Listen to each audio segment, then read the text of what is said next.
Hi, hello. Hello. I was wondering, my name is Ariza, by the way. As a fellow European, I was asking, don't you think that there's a better way to establish democracy?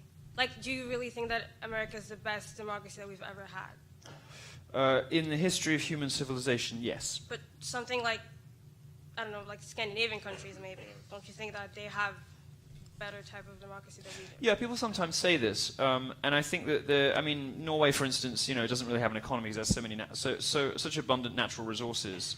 It doesn't make much sense to praise them in economic terms. But these countries are socialist. These are countries where there are higher property taxes for houses that have sea views. These are countries that control every aspect of your life and will excise you from public service and from the public square if you don't subscribe to a narrow set of allowable opinions. The reason Sweden, which is often held up as an example of good governance in a well-ordered country, as I think your question was suggesting. I mean, it is only a democracy just about, vaguely. It's technically a democracy. But in Sweden, the reason this country's got itself into so much trouble, the reason Sweden has hundreds and hundreds and hundreds of thousands of immigrants that it cannot cope with, is the stultifying political correctness that takes hold in socialist countries. And the fact that if you are a Swede, and you, until very, very recently, and even now if you work in the arts or anywhere, if you even broached the subject of immigration, you would be castigated as a racist, fired from your job, and cast out of polite society.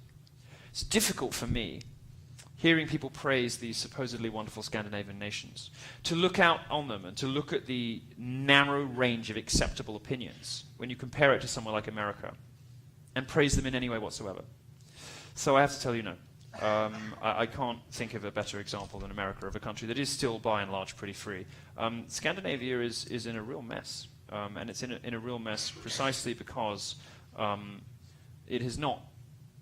Its voters haven't voted for freedom; they voted for stultifying control from their governments. There was probably a little while when Scandinavian countries were doing okay, but they're not anymore. And America, by and large, is still all right. Thank you. Thanks.